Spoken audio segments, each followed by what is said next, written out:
hearing over the sound system, it almost as if that could have been recorded. Yeah. And the skeptical side, I couldn't stop thinking that the artist up there was simply playing solitaire instead of actually playing the music. Yeah. Do you feel like that is a challenge that you have to get over, or how do you see as DJ performances continue to move into the computer-based area? Do you see that as a challenge, and how do you plan on attacking that? I think it is definitely a challenge. I've seen so many laptop technicians who sound amazing, but it's like Snorville. It's just, like, it's strange for me to say that, actually, because when I go to a club and dance, I usually just close my eyes and try and take in the music. But I know there is a certain thing about the performance of the person creating. And I don't know if it's just watching someone and they're not doing much and it's boring that way, but I think there is that underlying fear or knowledge that perhaps they're not doing as much as they pretend they're doing. I've seen so many, and I think I have a bit of an interesting outlook on it, because when I did my live shows in 93, 94, 95 with Plastic Man, part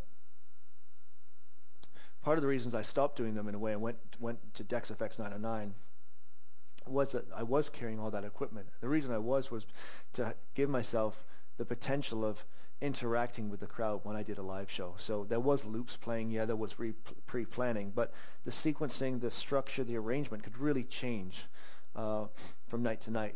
When I played Glastonbury in 95, or when I played Toronto or Spastic here, the same tracks were played, but in completely different orders, different effects. It was a little bit organic, and it's going to be really interesting to see how many people follow that path with the laptops, as DJing goes into this thing, because some people will probably pre-plan too much.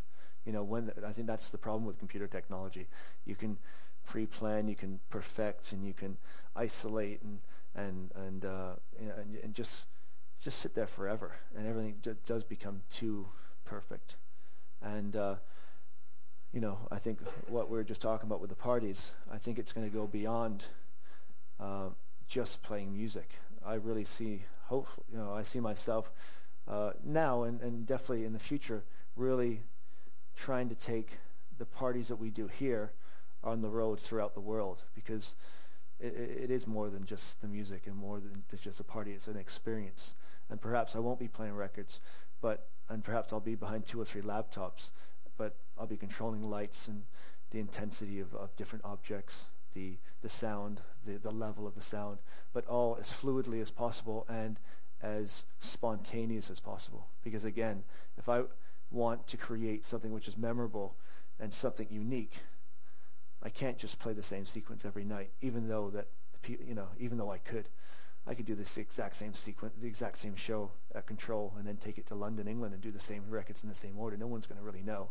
A couple more people now than 10 years ago because there's the internet, but it can be done, and I think a lot of people are taking advantage of that. But you have my permission to kick me in the head if I fall into that trap. I don't think I will.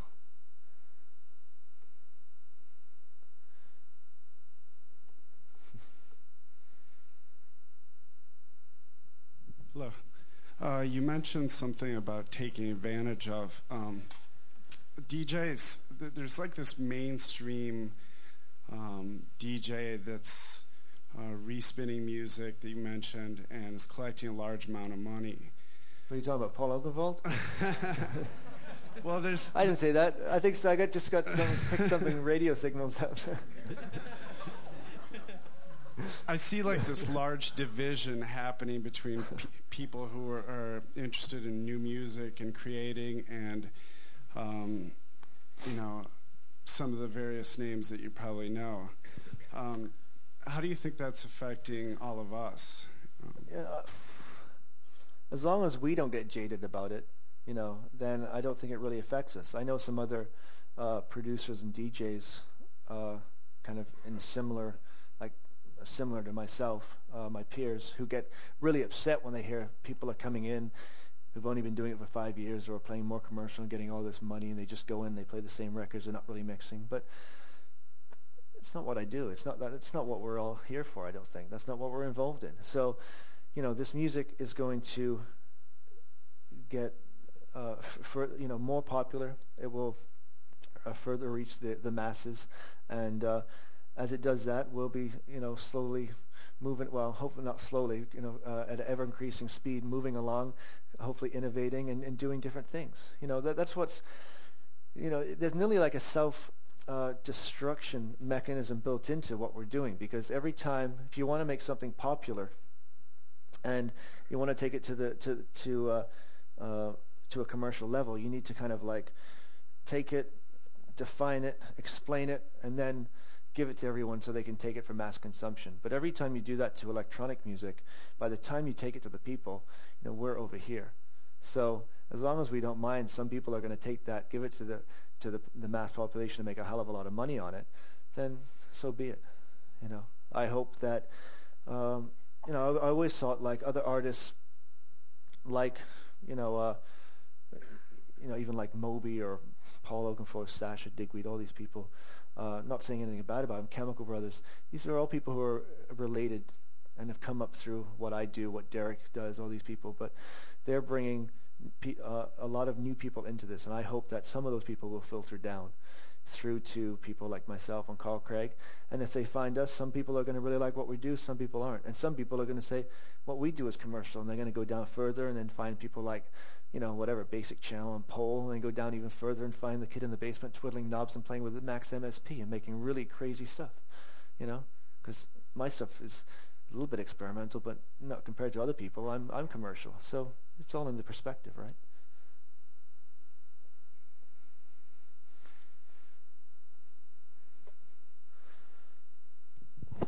But if Paul Oakenfold gave us one of his fees, we could probably do a really cool party.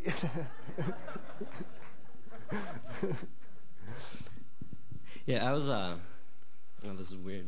Hearing myself and on the screen, that's very nice. I was wondering, the Detroit scene of like the late 80s and early 90s kind of gave the city a lot of really good music, and it seemed to like spoil or jade a lot of people later in the 90s, and kind of give people just this like almost fuck you ethos, and like this really hardcore type edge. And the scene itself has always just seemed like a couple thousand people at a party, where like you go to bigger cities like San Francisco or to Europe, and you go to like 5,000, 10,000 people parties, and with like the explosion with like Demph, which seems to be the only thing in Detroit that's comparable.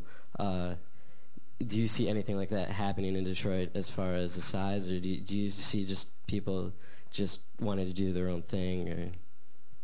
And Detroit's always been a strange place for that. It's I think part of the reason Detroit's so special, part of the reason Derek and those guys created the sound they created back in the day, was that Detroit was never a destination. You didn't come from Europe to go to Detroit. You went to Chicago and New York, maybe LA and to the West Coast.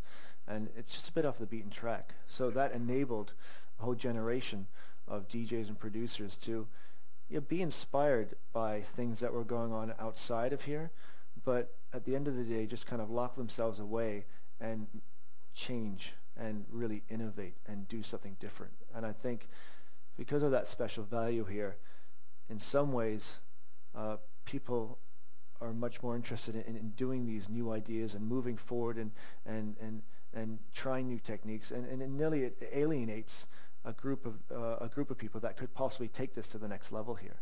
But I don't know. It's kind of nice.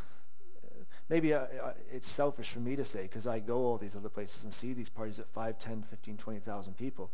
But it's nice coming back here and doing some smaller parties and seeing the intensity of of the parties here and of the people who are really into it. Yeah, there's maybe not as many opportunities. Maybe it's harder, but I think in a lot of ways it's more special. I played, I don't know, maybe 150 gigs last year, something ridiculous. Anything from 200 people to, I don't know, 25, 30,000 people in front of me. And I think two of the best parties, if not the best, were the two here, because of the history I've had here, because of my friends there, but also just because there's something special here. and people, they go, they just